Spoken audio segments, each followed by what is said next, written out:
कल्याणमध्ये, अंबरनाथमध्ये हा मुख्यमंत्र्यांच्या चिरंजीवांचा मतदारसंघ आणि जिल्हा आहे. हा मुख्यमंत्र्यांच्या लाडक्या चिरंजीवांचा जिल्हा आहे. गेल्या काही काळात विशेषतः यांनी वेगळा संसार मांडल्यापासून या भागामध्ये महिलांवरील अत्याचार, लूटमार, दरोडे, बलात्कार, मुलींच्या हत्या याचं प्रमाण वाढलंय. गुंडांना कसं अभय दिलं जात आहे आणि या सर्व काळामध्ये लाडके खासदार ते फिरकतही नाही. कालची घटना, अक्षय शिंदे नंतरची जी घटना घडलेली आपण पाहिली, ती अत्यंत हृदयद्रावक, धक्कादायक अशीच. हे सगळे लोक कल्याण, अंबरनाथ आणि बीडलाच का असतात? का? अक्षय शिंदेचं तुम्ही निवडणुकीपूर्वी एन्काउंटर केलं, तुम्हाला राजकीय फायदा हवा होता. आता हा जो एक नराधम पकडलेला आहे, ज्याने त्या मुलीची हत्या केली, लैंगिक अत्याचार करून हत्या केली, लक्षात घ्या, त्याच्या बाबतीत देवेंद्र फडणवीस, राज्याचे उपमुख्यमंत्री, मुख्यमंत्र्यांचे त्या भागातले खासदार चिरंजीव गप्प काय?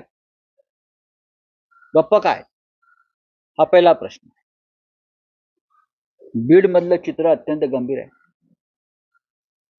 लवकरच तिथे माननीय उद्धव ठाकरे सुद्धा परभणी आणि बीडला जातील. कधी ते तुम्हाला कळवण्यात येईल. बीड मधलं प्रकार जो आहे हा बिहार मधल्या अनेक जिल्ह्यामध्ये पूर्वी अशा प्रकारचा दहशतवाद चालला. गोपालगंज, बरं का, त्यानंतर पाटण्याच्या आसपासचे अनेक जिल्हे, आरा, अशा जिल्ह्यामध्ये अशा प्रकारच्या टोळ्यांचं दहशतवाद चालायचा. अपहरण, खंडण्या, हत्या, राजकीय हत्या आणि मग राजकीय हत्या करणाऱ्यांना संरक्षण, एकेकाळी बिहारचं चित्र होतं. आज ते तुम्हाला बीड आणि कल्याण, अंबरनाथ, डोंबिवली आणि ठाण्यात दिसतं. देवेंद्र फडणवीस यांना मी आज एक व्हिडिओ पाठवलाय, आपण तो पाहिला असेल, आपने देखा होगा.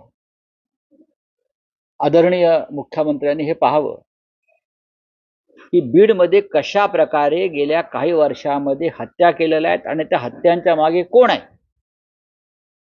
हा, आणि कोणाकोणाच्या हत्या झाल्यात आणि त्या हत्या दाबल्या गेल्या, ते कोण आहेत, कोणी केलं हत्या, आता एक संपूर्ण माहिती एका व्यक्तीनं दिलेली आहे.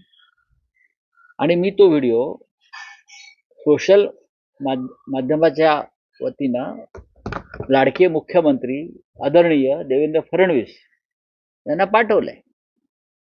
आपण जर सच्चे गृहमंत्री असाल तर तुम्ही या सगळ्या गुन्ह्यांचा तपास करा. त्यांना अर्बन नक्षलवादाची फार चिंता आहे. इथे अर्बन नक्षलवादी आहेत, तिथे अर्बन नक्षलवादी आहेत. मग बीडमध्ये कोण आहेत? हा, तुमची पोरं आहेत का?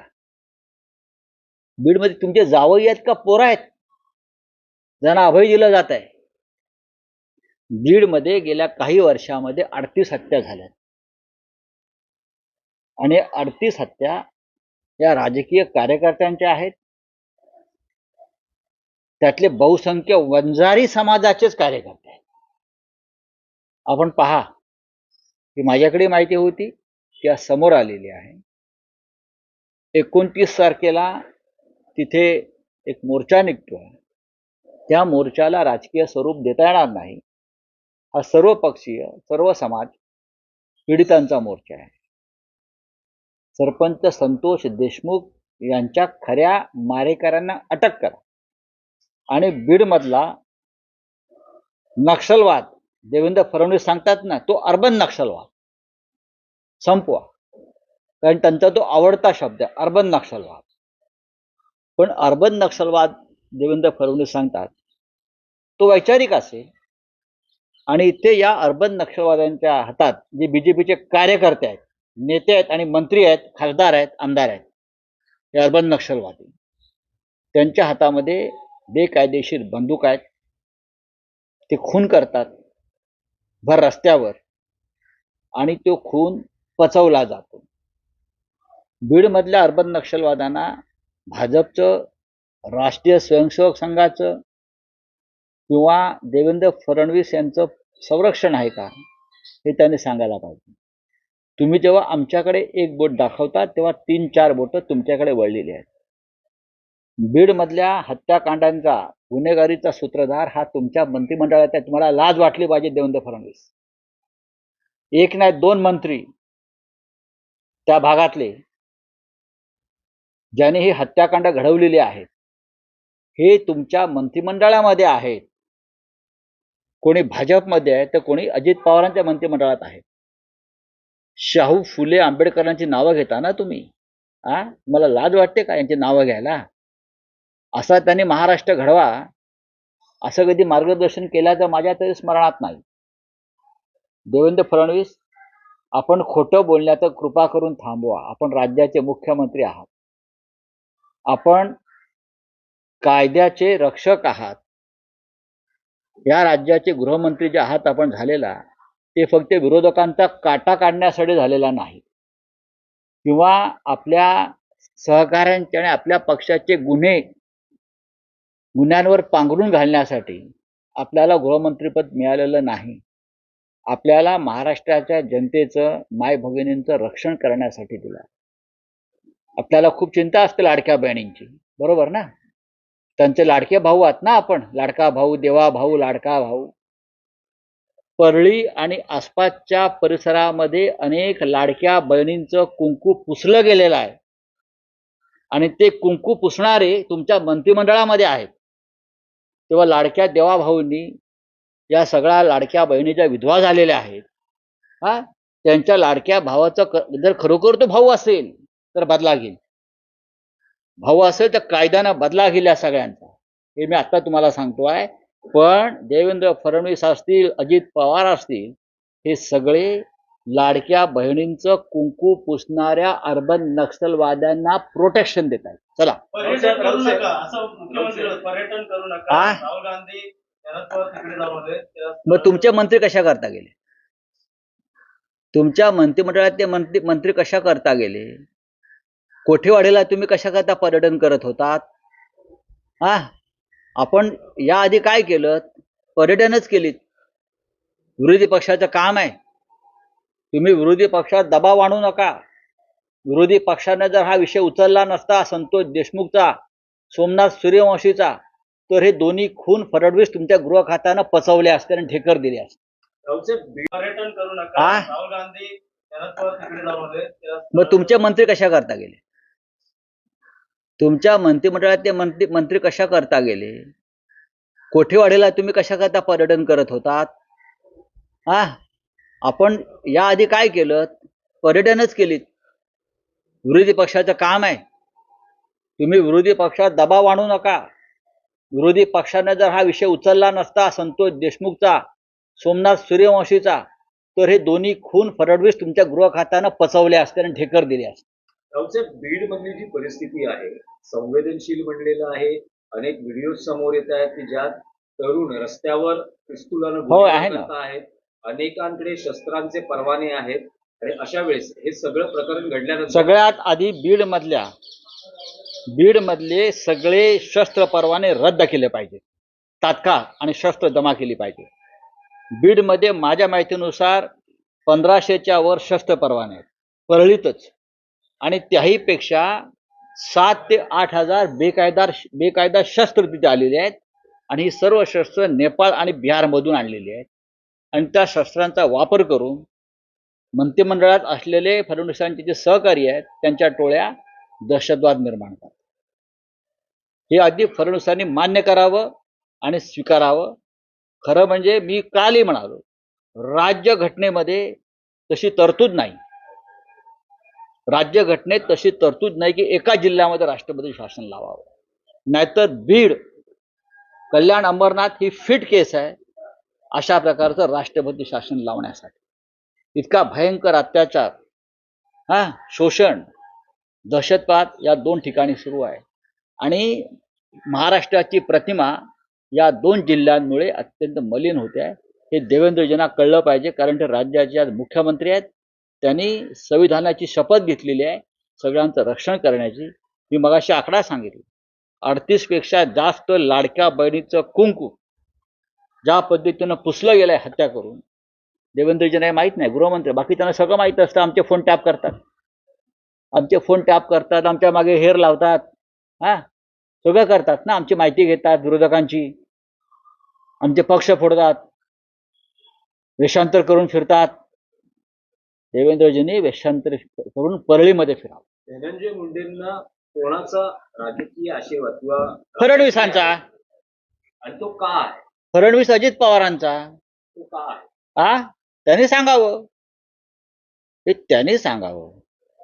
असं आहे की जर लोकभावना इतकी तीव्र आहे, धनंजय मुंडे यांनी नैतिकतेच्या मुद्द्यावर राजीनामा दिला पाहिजे. मी नैतिकतेचा प्रश्न करतो. देवेंद्र फडणवीस आणि नैतिकतेच्या मुद्द्यावर मुंड्यांचा राजीनामा घेतला पाहिजे. मुंड्यांचाच नाही तर अजित पवारांचा राजीनामा घेतला पाहिजे, कारण त्यांना मंत्रिमंडळात घेतलेला आहे. हे मी अत्यंत हिमतीनं धाडसानं सांगतो. त्याची किंमत मला मोजावी लागेल. मला माहिती आहे काय चाललंय या राज्यामध्ये. हे राज्य तुम्ही कोणत्या दिशेला घेऊन चाललेला, काय राज्याच्या मुख्यमंत्र्यांना हे दिसत नाही, अमित शहाना एक दिसत नाही कोणत्या प्रकारचं राज्य आहे हे. शिवाजी महाराजांचं नाव सांगतोय ना आम्ही इथे. हे असं राज्य चालतं का? महाराष्ट्र राज्य कधी अशा प्रकारे चाललं होतं का? तुम्ही आम्हाला सांगताय ना खपवून घेणार नाही, किती मोठा गुन्हेगार असू द्या. मग आता हे कोण आहेत तुमचे? कोण आहेत? लाडके भाऊ आहेत, जावई आहेत, सांगा ना कोण आहेत तुमचे? हे का तुमचे एजंट आहेत? फक्त निवडून येण्याची क्षमता आहे दहशतीच्या बळावर. किमान 118 बूथवर धनंजय मुंडे यांनी मतदान होऊ दिलेलं नाही. हे तुम्हाला माहिती आहे का? व्हिडिओ आहे. परळी विधानसभा मतदारसंघातल्या 118 बूथवर मतदान होऊ दिलेलं नाहीये. मतदारांना दहशतीनं बंदुका दाखवून पळवून लावलेलं आहे. हे देवेंद्र फडणवीसांना दिसलं नाही, निवडणूक आयोगाला दिसलं नाही. असला चुत्या निवडणूक आयोग हा आम्हाला अक्कल शिकवतोय का? आमचा नियम लादतोय 118 ठिकाणी. आणि हेच यालाच अर्बन नक्षलवाद म्हणतात देवेंद्र फडणवीस. लक्षात घ्या. मतदान जिथे करू दिलं जात नाही, लोकांना रोखलं जातं, तो अर्बन नक्षलवादाचाच प्रकार असतो. आणि परळी हे त्याचं उदाहरण आहे. आणि महाराष्ट्रात अनेक ठिकाणी अशा प्रकारे मतदान होऊ दिलं नाही. तुमच्या नेतृत्वाखाली तुम्ही अर्बन नक्षलवाद्यांचे नेते आहात, तुम्ही कमांडर आहात अर्बन नक्षलवाद्याचे. तुम्हाला दुसऱ्यांवरती बोट दाखवायचा अधिकार नाही.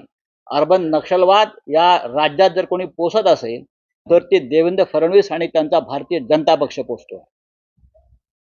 राऊसाहेब, आणखी एक विषय आहे की आज मुंबईत उद्धव ठाकरे मॅरेथॉन बैठका घेतात. 3 दिवस बैठका असणार आहेत मुंबईतील पदाधिकाऱ्यांच्या. असं म्हटलं जाते की शिवसेना युनिटी महापालिका निवडणुकीच्या तयारीला लागली. नक्कीच का लागू नये? महानगरपालिका म्हणजे मुंबईची महानगरपालिकेची निवडणूक घेतील की नाही याच्याविषयी अद्याप शंका आहे. प्रकरण सुप्रीम कोर्टामध्ये आहे. पण उरलेल्या 13 महानगरपालिका मध्ये कधी निवडणुका होतील आणि एक राजकीय पक्ष म्हणून, संघटन म्हणून उद्धव ठाकरे साहेबांनी, पक्षप्रमुखांनी त्या संदर्भातल्या जिल्हावार महापालिकेच्या संदर्भात बैठका घ्यायला सुरुवात केलेली आहे. त्यात मुंबई सुद्धा. दिल्लीत आज एनडीएची बैठक कालपासून सुरू झाली आहे. आजही कसली एनडीए? एनडीए कसली आहे? हे पंतप्रधान नरेंद्र मोदींना भेटणार आहेत. नाही, त्यांचे बॉस आहेत ते. आमच्या वेळेला आमचे बॉस माननीय बाळासाहेब ठाकरे किंवा उद्धव ठाकरे होते. आम्हाला मुंबईतच भेटावं लागायचं. रोज भेटतो आम्ही. त्यांचे बॉस दिल्लीत आहेत. आम्ही म्हणायचो दिल्लीचेही तख्त राखितो महाराष्ट्र माझा. आता दिल्ली पुढे झुकणार हा महाराष्ट्र आम्ही पाहतोय दारात दिल्लीच्या.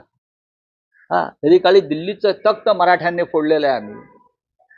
आता ह्यांना फोडतात. बोलिए, हो गया, हिंदी में बोलिए. कल्याण में तेरे साथी को किसी का रेप और फिर मर्डर इस तरीके की घटना उजागर होगी। आरोपी की गिरफ्तार कर दिया, लेकिन लॉ एंड ऑर्डर जो है लगातार महाराष्ट्र पूरे महाराष्ट्र की लॉ एंड ऑर्डर ऐसी बन गई है कि मुझे लगता है यूनाइटेड नेशन की ह्यूमन राइट का जो विंग है उसको हमें बताना पड़ेगा कि आप महाराष्ट्र में दखलंदाजी करो। इसलिए कि आपने देखा होगा पूरे ठाणे जिले में, ठाणे डिस्ट्रिक्ट में, जो मुख्यमंत्री का गृह जिला है, जहां मुख्यमंत्री का बेटा सांसद है, और जब से ये सांसद बना है तब से उनके इलाके में इस प्रकार की घटनाएं, वारदातें बढ़ गई है। रेप, हत्या, बलात्कार। ये अक्षय शिंदे का हो गया, लोग सड़क पर आ गए, तो चुनाव था, चुनाव से पहले उनको एनकाउंटर कर दिया। अब दूसरा एक है कोई विशाल गवड़ी, उसने उस लड़की पर रेप किया, उसकी हत्या कर दी। ये घटना है बार बार मुख्यमंत्री के बेटे के क्षेत्र में ही हो रही है, क्योंकि उनको पॉलिटिकल प्रोटेक्शन है सबको, चाहे फिरौती हो, चाहे अपहरण हो, चाहे हत्या हो, चाहे धमकी हो। लॉ एंड ऑर्डर थाने में नहीं है, वैसे बीड़ में भी नहीं है। बीड़ में तो पूरी तरह से खत्म। अब तक 38 हत्याएं वहां हुई है। देवेंद्र भाऊ फडणवीस अपने आप को लाडला भाई कहता है ना, मैं लाडली बहनों का लाडला भाई, देवा भाऊ। मैं उनको बताना चाहता हूं, आपके मंत्रिमंडल में जो आपके साथ बैठते हैं उनके जिले में अब तक 38 हत्याएं हुई है, 38 खुलेआम। और उनकी जो विधवाएं है, क्या वो आपकी लाडली बहन नहीं है? मुंबई, पुणे, नागपूर, मराठवाडा असो का विदर्भ, राजकीय, सामाजिक, शैक्षणिक क्षेत्र असो का क्रीडा, सर्वच घडामोडीचे विश्लेषण पाहायला विसरू नका. फक्त देशोन्नती न्यूजवर.